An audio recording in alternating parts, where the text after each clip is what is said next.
Demon slayer infinity castle में हमने काफी कैरेक्टर्स को अपनी जान गंवाते हुए देख लिया है। नहीं मतलब मैंने पायरेटेड मूवी नहीं देखी है, बट मैंने काफी टाइम पहले इसकी मांगा पढ़ ली थी, इसलिए बताने की जरूरत नहीं होनी चाहिए कि वीडियो में आगे भर भर के स्पॉयलर्स हैं। तो अपने कंफर्ट के हिसाब से ही इस वीडियो को आगे कंटिन्यू करना। Most probably Akaza and Shinobu की डेथ इन्फिनिटी कैसल मूवी 1 के अंदर कवर हो चुकी होगी, क्योंकि शिनोबू पैनल के सबसे ऊपर है एंड पूरी movie Akaza versus Tanjiro and ग्यू पे ही है। So it is pretty obvious कि ये दोनों लोग मर चुके होंगे। शिनोबू का सामना होता है सबसे cold hearted demon upper moon 2 Doma से, एंड डोमा शिनोबू को अपने आगे स्टैंड भी नहीं होने देता। पूरी फाइट के दौरान ऐसा लग ही नहीं रहा होता कि कोई हशीरा उससे लड़ रहा है, क्योंकि Doma is just way too powerful. वो शिनोबू को पूरा का पूरा एब्सॉर्ब कर जाता है and he was just playing around.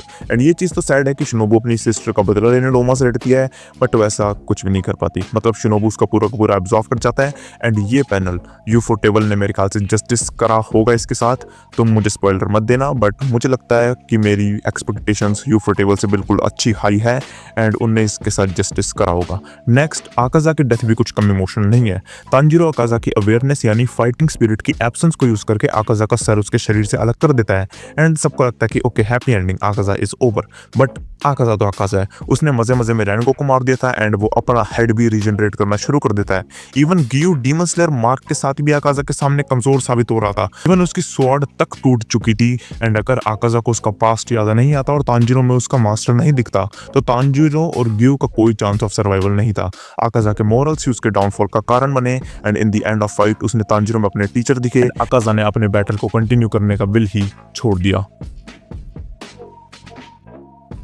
मुझे लगता है मुचिरो खराब किस्मत के साथ ही पैदा हुआ है। मतलब 14 साल की एज में ट्रेजेडी देख ली, अपर मून 5 से एक सोलो बैटल लड़ना पड़ गया एंड जब इन्फिनिटी कैसल में गया तो उसके आगे आता है अपर मून 1 कोकुशिबू एंड उसकी हेल्प करने वाला कोई भी नहीं था। मुचिरो की बॉडी उसे मना कर देती कि भाई इस बंदे से लड़ना मतलब मौत है, बट फाइट तो होती ही है। मैं से फाइट तो कंसीडर नहीं करूंगा क्योंकि मुचिरो एक भी अटैक लैंड नहीं कर पाया था कोकुशिबू पे। ऑन दी अदर हैंड कोकुशिबू का दिल बड़ा साफ है, उसने मुचिरो को सिर्फ एक हाथ काटा, उसी का काटा उसके शोल्डर में लगाकर उसे वॉल हैंगिंग बना दिया। बस इतना ही साफ है उसका दिल एंड देन उससे डीमन बनने का ऑफर दिया। एंड जब मुचिरो वहां शांति से मरने वाला था, बट इतने में एक बंदे को और चुल मचती है एंड वो कोकुशिबू को अमेरिकन ब्रीथिंग स्टाइल से शॉर्ट करने की कोशिश करता है, बट कोकुशिबू उसे मल्टीपल टाइम्स आधे में काट देता है।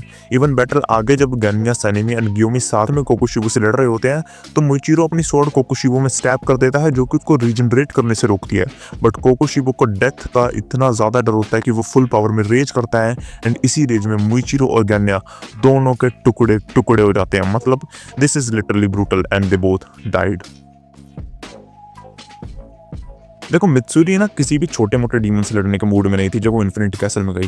तो पहले तो वो नाकीमे से लड़ने गई and then she goes straight for Muzan Kibutsuji and then sunrise countdown arc में। तो इतने सारे स्ट्रॉन्ग कैरेक्टर्स और इतने सारे स्ट्रॉन्ग हाशिरास के बीच में सबसे कमजोर साबित होती है मित्सुरी कुनोरोजी, यानी कि हमारी लव हाशिरा।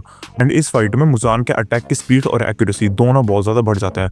मित्सुरी सबसे ज्यादा डैमेज ले रही होती है एंड इवेंचुअली मुजान भी सबसे पहले उसे ही एलिमिनेट करने का सोचता है एंड मित्सुरी का हाफ फेस डैमेज कर देता है एंड उसका एक शोल्डर अलग कर देता है। इवेंचुअली मित्सुरी को और लड़ने से इगुरु मना कर देता है एंड इवेंचुअली जब मुजान की डेथ होती है उसके बाद मित्सुरी भी मर जाती है। मुजान एक साथ गियोमी, सनेमी, मित्सुरी, ओबानाए, गियो, तांजीरो, इनोसुके एंड देनित्सु से लड़ रहा होता है एंड मल्टीपल शॉकवेव्स फेंक रहा होता है अपने शरीर से। तांजीरो एंड गैंग एक साथ उस पर मल्टीपल अटैक्स करी जा रही थी, बट मुजान तो मुजान है, वो हील होता रहता है। वो बंदा जब अपनी पेंट को हील कर सकता है तो वो अपने आप शरीर को भी कर सकता है। इवेंचुअली तांजीरो सन ब्रीथिंग का यूज करके उसे दीवार पे लगा देता है एंड इतने में सूरज उगना शुरू हो जाता है। सूरज की वजह से मुजान की बॉडी डिसइंटीग्रेट होना शुरू हो जाती है। मुजान अपनी स्किन को थिक करना शुरू कर देता है, बिल्कुल एक बच्चे की तरह। एंड वो अपनी स्किन को इतना बड़ा कर लेता है, इतना थिक कर लेता है कि वो तांजीरो को भी अपने अंदर अब्जॉर्व कर लेता है, एक तरह से अपने अंदर समा लेता है।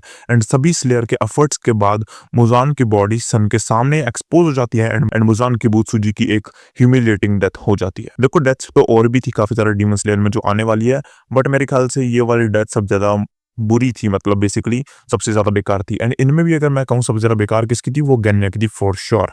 तुम्हें सबसे ज्यादा भयंकर डेथ किसकी लगी एंड सबसे ज्यादा अफसोस किस डेथ का हुआ, मुझे कमेंट सेक्शन में जरूर बता देना। एंड क्या तुम demon slayer infinity castle movie 12 सितंबर को देखने जा रहे हो या नहीं, वो भी मुझे बता देना। सो वीडियो पसंद आए तो लाइक कर देना, चैनल को सब्सक्राइब कर देना और भी ऐसी वीडियोस के लिए। And thanks for watching.